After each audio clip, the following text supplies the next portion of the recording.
Welcome to the Wilma Cruz Fine Art Gallery.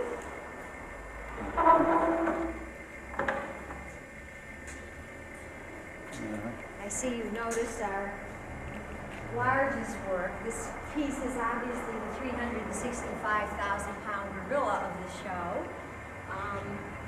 But at last it's found a home where I can honestly unroll it and really take a good look at it.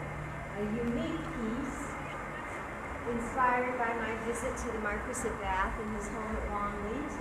I was inspired by the vast size of the estate, of course, and also his mazes and Garden of Love, and just a general lay of the land from the porches. Some of the marks, as they go from the organic to the geometric, start to have something to do with the paintings you find on this wall. And this is the earliest painting in the gallery. I did this when I was in Chicago, and in fact this has a lot to do with silhouette. It's a silhouette type of idea in that it's a design that can be replicated by anyone following directions who's able to use masking tape and one-shot paint. My theme was Chicago, and it's a non-objective, but I've done this central element to remind me of a seed. It's a seed, it's a germination from which many works sprung. In fact, the original of this painting is hanging in a Playboy executive's home on Lake Michigan, and I recreated it for myself in a smaller scale. Although you can see it's quite large, the original was larger. And this painting relates to it, that's why I hung it on this wall. The same kind of organic elements, the curve, the counter curve. And in fact, at the point I'm in my career right now, being in my studio for 30 years, I paint over canvases for many reasons. I'm inspired to do it. I see how they can be improved, and first and foremost, I have got to conserve space. I am totally out of space. There's nothing better than to reuse an old canvas and do new work without adding anything more to the studio. So this was repainted over a canvas that I made in this period, the late 60s. And starting out as a kind of pop-up inspired canvas, I've done a portrait on it. And it's a friend's son. It's a child I know well and have great hopes for. The young man at present is at Harvard, so I guess he's living up to these hopes. But with most paintings, I began to start thinking of other things as I was working, and the British World War I poet, his portrait came through. And the face I started seeing was the face of Wilfred Owen. So this painting has many, many levels, many, many meanings, and obviously there's targets. There's a uniform. The boy was an Eagle Scout in England at the time. And it's a statement about war, the beauty of youth, their expectations. Will they realize them, or will they simply become cannon fodder? But again, it goes back to Wilfred Owen's famous poems, and the colors are all in keeping with the theme.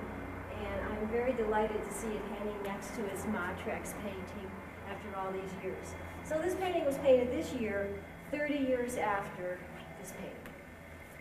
And from the Chicago Op Pop 60s bright colors, we come to this, which is a recent painting, also done on my trip to Longleat when I was staying at Stahl's Farm. And it was a wonderful dairy farm, and this is Karen, the daughter of the dairy farmer, and we were happy to spend a day with her. But I've pushed it a little bit into a more non-objective and more abstract, in that could be anybody, not just necessarily Karen. And there's a lot of question as what is happening there with the girl, with the child. What's she holding? What's she doing? What's happening to the calf? And I just love the ambiguity, and I also like its grittiness, the way it holds up on this wall. So that again relates to our large roll here. And the gist of the show, called Soma Scene, it's also the title of this painting, it's the title of the show, is my work with redevelopment. Being in this neighborhood for 30 years, it has been under redevelopment in one area or another for the whole time. And this scene can no longer be viewed in that a new building has gone up, but it shows SF MoMA in terms of Soma Scene. There is a certain kind of light in San Francisco, a certain kind of light down here when the sun glints off the bay through the fog, and you get this really pale blue effect.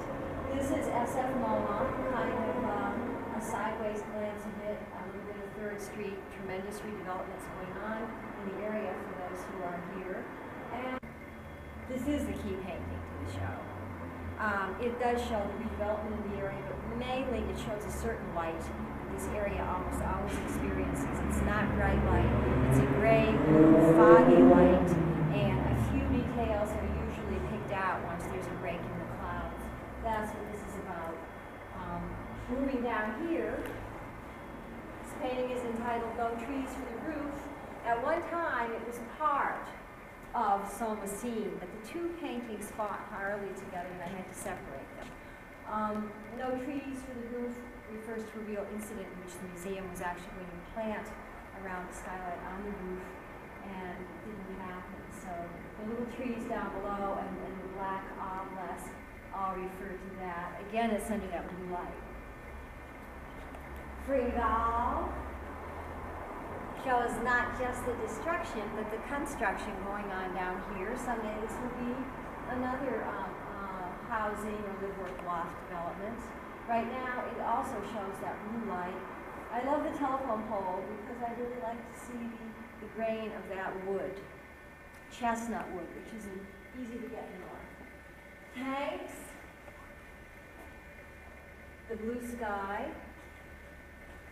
4th Street, more of the ongoing, never-ending redevelopment of this area, and we have to really be happy it's happening for that reason. We have this beautiful building to be in.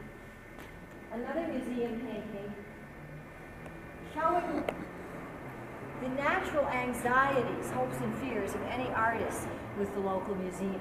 There's antipathy, there's hope. Anyway, it's a very personal painting to me, and I think a lot of artists would view it that way. Finally, over here, one of the most heavily painted in terms of amount of pigment on the canvas, a very pretty painting, typical graffiti wall, but as is usual in these scenes, it's surrounded by shadows, and the graffiti has a certain beauty. The windows all add up. It's called Advent Calendar, Fetterman's Windows. And in the back room, every gallery has a back room. We end with the Tate Museum, Turner at the Tate. And I really like the fact that someone went to the museum and the paintings were not to be seen. It was like any artist studio. They were off the wall. And the farther you get back, the more you can imagine what's actually in those Turners. And a collage. I've been working with collages lately, including my new medium of pond scum, which I hope to take on some outdoor painting expeditions soon.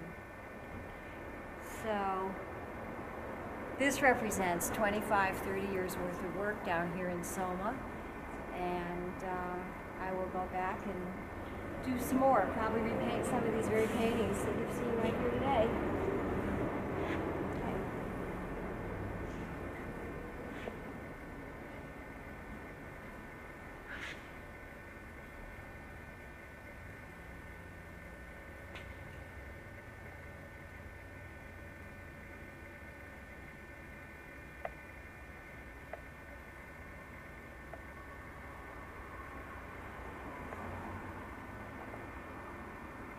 Oh, and don't forget to get the flowers. There's something beautiful about the flowers playing off of Fetterman's windows.